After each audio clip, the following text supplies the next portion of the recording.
IBN 7 हौसला है।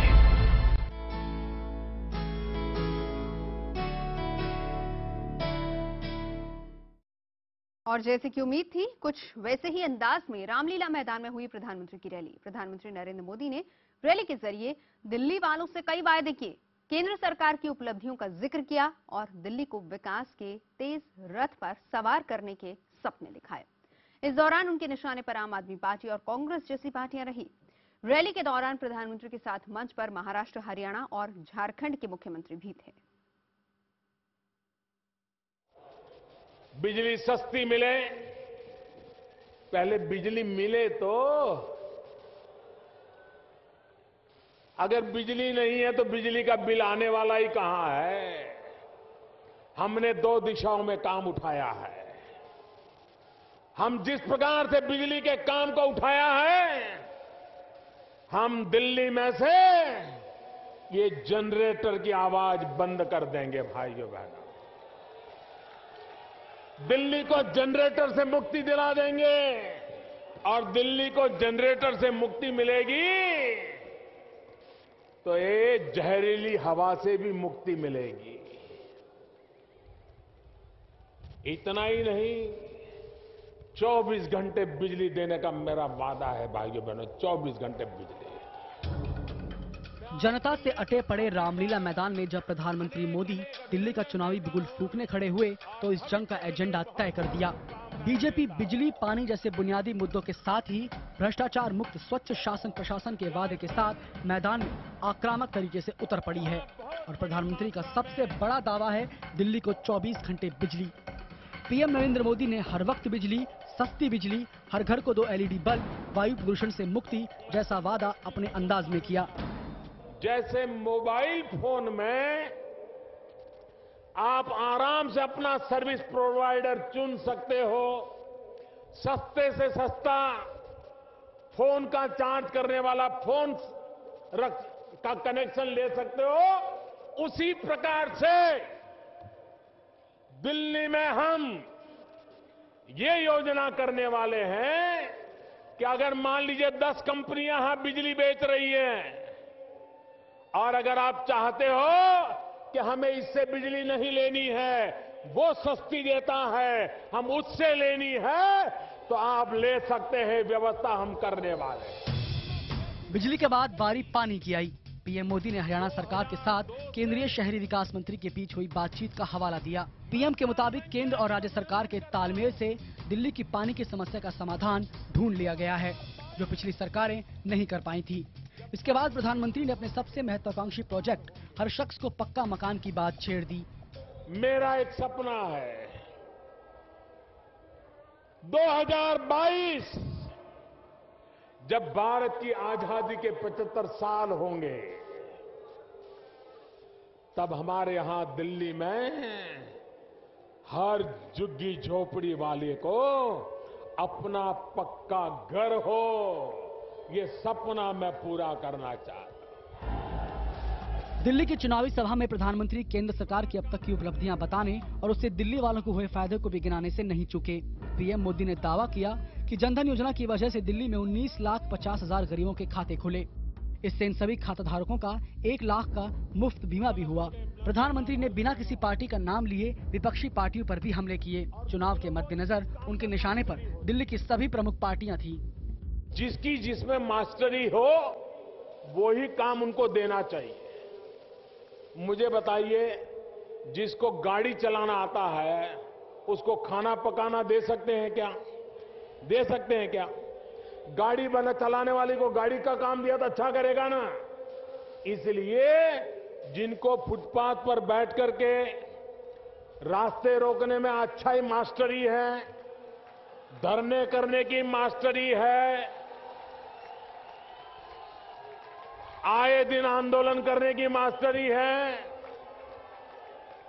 उनको वो काम दीजिए। हमारी मास्टरी अच्छी सरकार चलाने में है, हमें वो काम दीजिए। और इसलिए भाइयों बहनों, सही व्यक्ति को सही काम देना, ये दिल्ली के लोगों की बुद्धि तेज है और अच्छा काम करेगी, ऐसा मुझे विश्वास है। नरेंद्र मोदी ने उन अटकलों को अफवाह करार दिया जिसमें सरकारी कर्मचारियों के रिटायरमेंट की उम्र घटाने की बात कही जा रही थी। इसका जवाब भी उन्होंने अपने ही अंदाज में दिया। दिल्ली में बहुत बड़ी जूट की फैक्ट्री चलती है। मैं हैरान हूं, एक ऐसा जूट चलाया गया दिल्ली में और बड़ी चतुराई से चलाया गया। ये चलाया गया कि दिल्ली में भाजपा की सरकार बनेगी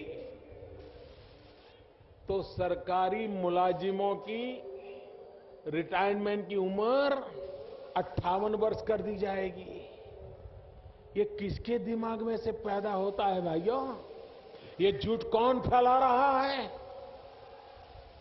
भाइयों बहनों, मैं जानता हूं सरकार ने ऐसा कभी सोचा नहीं, सरकार ने कभी ऐसा कहा नहीं, और फिर भी दिल्ली सरकार ऐसा करने वाली है। इस प्रकार की झूठी बातें फैलाई जा रही है।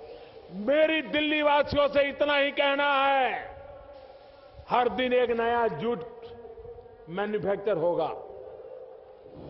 भ्रमित करना यही उनकी राजनीति का तरीका है। प्रधानमंत्री ने दिल्ली में विकास, भ्रष्टाचार मुक्त और स्थिर सरकार के लिए बीजेपी को पूर्ण बहुमत से जिताने की अपील की। इस रैली के साथ ही देश की राजधानी में सियासी तापमान जोर पकड़ चुका है। अरुण सिंह के साथ रवि सिंह, रामलीला मैदान, दिल्ली, IBN 7। तो प्रधानमंत्री नरेंद्र मोदी के भाषण पर कांग्रेस सहित विपक्षी दलों ने चुटकी ली है। क्या कहा, सुनवाते हैं आपको। देखिए, जब वित्त मंत्री प्रणब मुखर्जी जी थे, जो अब देश के राष्ट्रपति हैं, तब स्वाभिमान अभियान चलाया गया था गरीबों के खाते खोलने के लिए और देश की जनता के बैंकों में खाते खुले।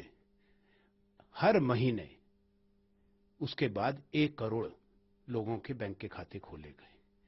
तो ये तो नरेंद्र मोदी जी ऐसी एक तस्वीर बता रहे हैं कि इनके आने से पहले देश के बैंक बंद पड़े थे, किसी का खाता नहीं था, सब गरीब बिना खाते के थे। इतनी गैर जिम्मेवाराना बात है। जब ये देश के प्रधानमंत्री नहीं थे, केवल चुनाव के प्रचारक थे, अपने अध्यक्ष थे, प्रधानमंत्री पद के उम्मीदवार थे, तब गैर जिम्मेवाराना बात ठीक लगती थी और इन्होंने करी। इन्होंने लोगों को झूठे वायदे किए, सब्ज बाग दिखाए और अभी भी दिखा रहे हैं।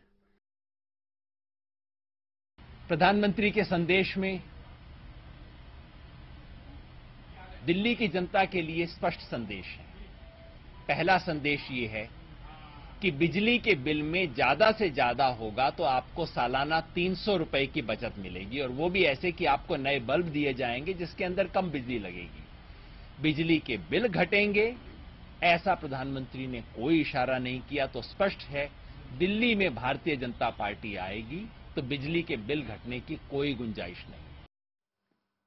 तो विपक्षी पार्टियों का रिएक्शन। बहरहाल बज गया है दिल्ली में चुनावी बिगुल और रामलीला मैदान से दिल्ली में गूंजा बीजेपी के लिए मोदी मंत्र। तो क्या है मोदी मंत्र से क्या पार लगेगी बीजेपी की नैया, ये भी हम बात करेंगे और आज का मुद्दा हमारा यही है। और इसी पर चर्चा करने के लिए हमारे साथ मौजूद हैं बीजेपी की नेता नुपुर शर्मा, कांग्रेस से हमारे साथ आलोक शर्मा जी मौजूद हैं और स्टूडियो में मेरे साथ वरिष्ठ पत्रकार रामकृपाल जी। रामकृपाल जी, मैं सबसे पहले आप ही के पास आना चाहूंगी। हम इसको अगर बीजेपी का शक्ति प्रदर्शन कहें तो गलत नहीं है।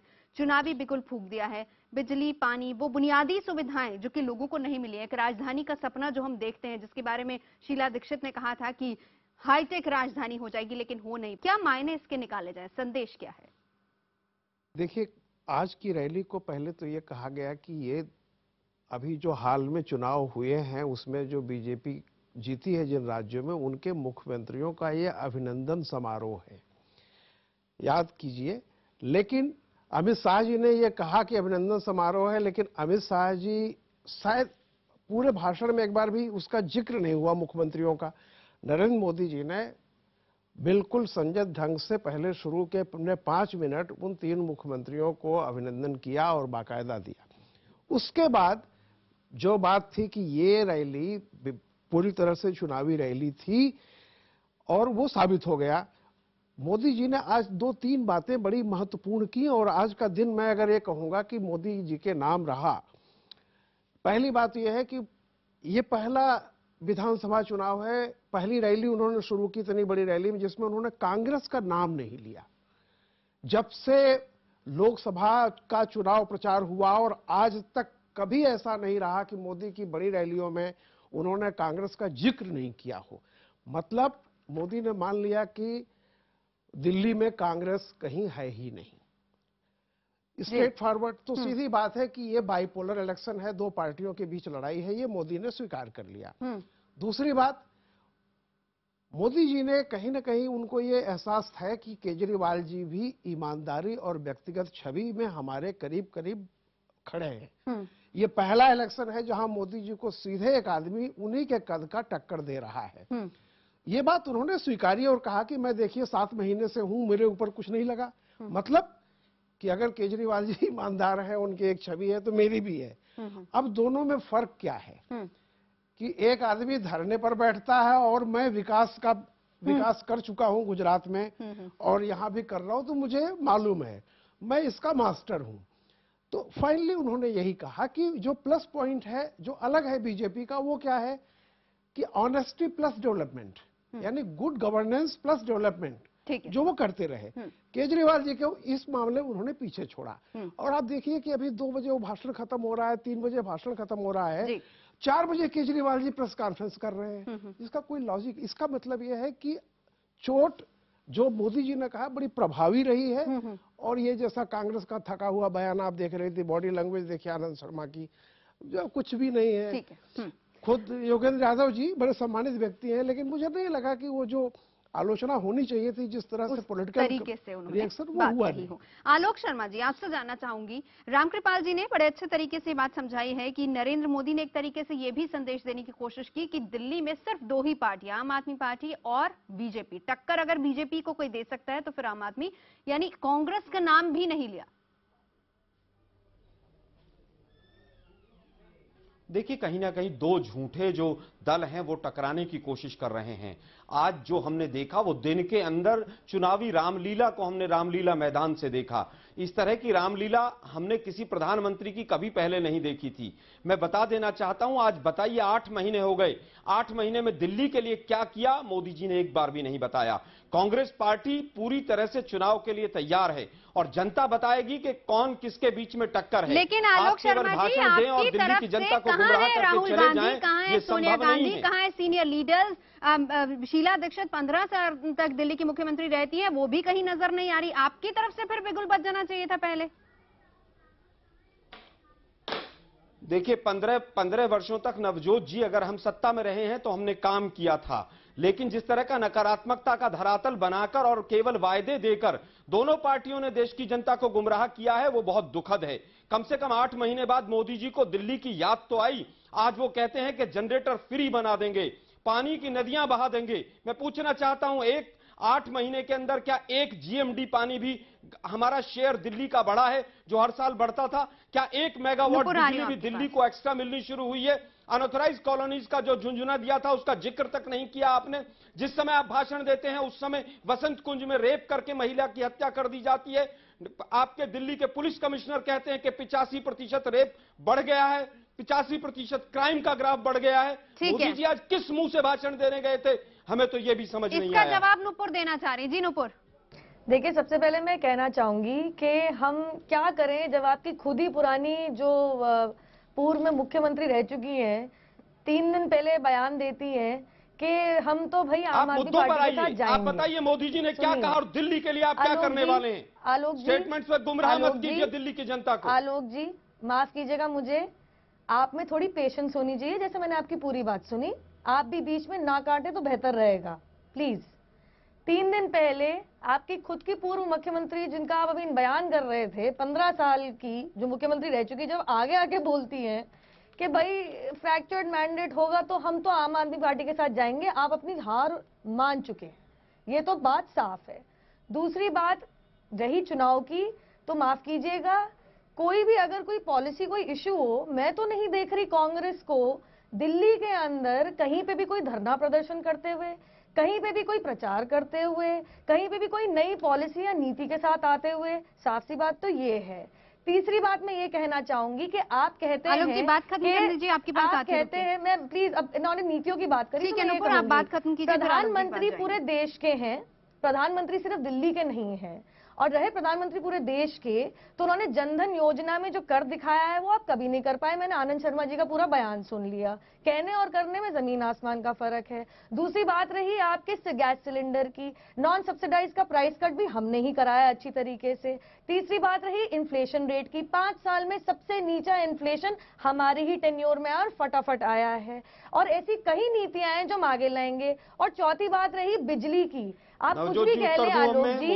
बिजली 24 घंटे तो दिल्ली में आती नहीं थी, कम से कम हमारे प्रधानमंत्री ये तो कह रहे हैं कि 24 घंटे बिजली आएगी, और कंपटीशन को बढ़ावा देके सबसे चीपेस्ट कॉस्ट पे जो भी बायर खरीदना चाहेगा बिजली को, वो उसकी चॉइस दी जाएगी। आप तो आरोप लगाते हैं कि बिजली कंपनियों से हमारी 60 गांठ है। आपने 8 महीने में उन बिजली कंपनियों के खिलाफ एक पर्ची भी नहीं लिखी।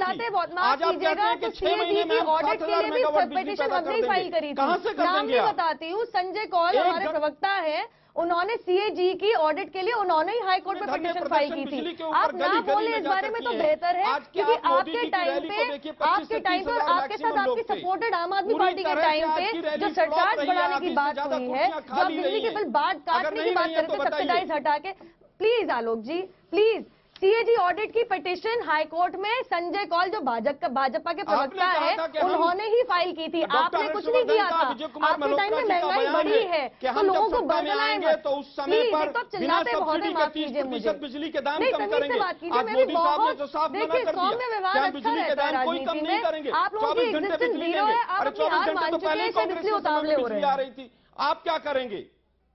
क्या बोल रहे हैं मुझे सुनाई नहीं दे रहा। ठीक है, आप दोनों रहिए हमारे साथ। आलोक जी और नुपुर दोनों है मेरे साथ, रामकृपाल जी भी मौजूद है। एक और चीज यहाँ पर, ठीक है शुरुआत हुई है मुद्दों की, दोनों की बहस चल रही है, उस बहस पर भी आएंगे, लेकिन बहुत खास बात रामकृपाल जी ये मैं आपसे जानना चाहूंगी कि हम इसको शुरुआत भर कहें या फिर हम ये कहें कि आगे मैनिफेस्टो में पिटारे से और बहुत सारे वायदे निकल सकते हैं। देखिए नवजोत जी, एक दिन के बाद 12 तारीख को, जिस दिन ज्यादा उम्मीद है कि 12 तारीख को शायद चुनाव की घोषणा हो जाएगी तारीखों की, इसके बाद स्वाभाविक होता है कि जो 1 महीने का टाइम होता है, हर पॉलिटिकल पार्टी पूरी कोशिश करती है, अपने हाथ पांव मारती है, तरह तरह के वादे करती है, लेकिन वोटर जानता है कि ये चुनावी सभाओं के दौरान किए गए वादों में कितनी हकीकत होती है। ऑलरेडी वोटर मन बना चुका होता है बहुत पहले से, उसमें बहुत कम ऐसे होते हैं जो फेंस सिटर होते हैं, जो भाषणों को सुन के किसी को बदलने, ऐसे बहुत कम होते हैं। लेकिन मैंने कहा कि भाई पूरी चुनाव प्रक्रिया है, बहुत सारे हथकंडे चले जाएंगे, कहीं और ये बातें कहीं ना कहीं पॉलिटिकल पार्टीज खुद भी जानती, शायद इसीलिए इतना एग्रेसिव कैंपेन कांग्रेस की तरफ से नजर नहीं आ रहा है। नहीं, इसीलिए मैंने कहा, देखिए वो कांग्रेस, मेरा कहना है कि एक शेर की लाइन है कि सच मुंह से निकल जाता है, कोशिश नहीं करता। शीला जी को इतना वो नहीं है, उनके मुंह से सच निकल गया। तो कई बार ये है कि कांग्रेस अपनी स्थिति जान रही है कि ये 2015 जो है ये उसके लिए नहीं है, और थोड़ा सा मुझे ऐसा लगता है कि शीला जी को ये बात नहीं कहनी चाहिए थी, क्योंकि नतीजे आने से पहले, हारने से पहले हारना नहीं चाहिए किसी भी पॉलिटिकल पार्टी को। आप एक कहते कि हम भी विकल्प हैं तो एक अलग बात होती, लेकिन जब आपने एक तरह से कह दिया कि हम विकल्प नहीं है, हम अगर कुछ लायक हुए तो हम दूसरों की डोली ढोएंगे, तो फिर आदमी वो सीधे सीधे अपने अपने वोट बैंक को ट्रांसफर कर दिया, वो चाहे बीजेपी में जाए चाहे आपके साथ जाए, माइनॉरिटी उधर चली जाएंगी। तो ऐसी स्थिति में जैसा कि आज जो मोदी जी की सभा से भी लगा कि बाइपोलर हो गया है, और मोदी जी ने देखिए बहुत कायदे से, अगर आप ध्यान देंगी तो हर क्लास को उन्होंने, क्लास ए बी सी तीनों को उन्होंने एक तरह से कैटर किया, संबोधित किया है। नौकरी पेशा को, नीचे जो रहने वाले लोग हैं जिनको कहा कि मकान देंगे, और उस क्लास को भी जो बड़ा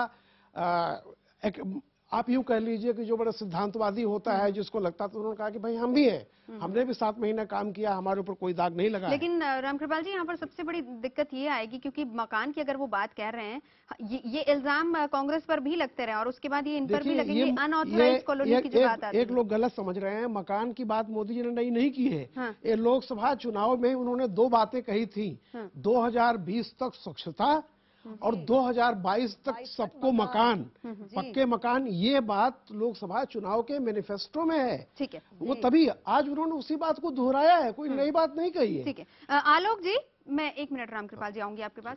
आलोक जी नूपुर अपना रिएक्शन दीजिए, मैं आलोक जी से सवाल करना। इन्होंने 2 बातें कही थी जो मैं सुन नहीं पाई थी। सबसे पहली बात ये हमारी रैली की स्ट्रेंथ की बात करते हैं। माफ कीजिएगा, 2200 बसेज आई थी, लाख भर से ऊपर लोग थे।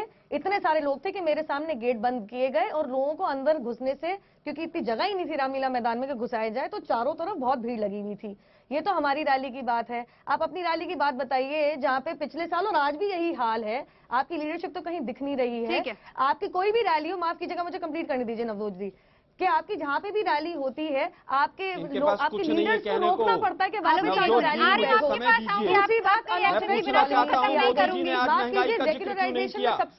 चाहता हूँ मोदी जी से, आज महिला सुरक्षा की बात क्यों नहीं की उन्होंने? मैं मोदी जी से पूछना चाहता हूँ कि बिजली की 2022 तक की क्यों घोषणाएं कर रहे हैं वो? मकान की बात करते हैं। मैं मोदी जी से पूछना चाहता हूँ कि पिछले 6 महीने में कितने डेमोलिशन दिल्ली के अंदर हुए और कितने नए मकानों की नींव रखी गई है? मोदी जी जवाब दे, केवल भाषण में देश नहीं चलता।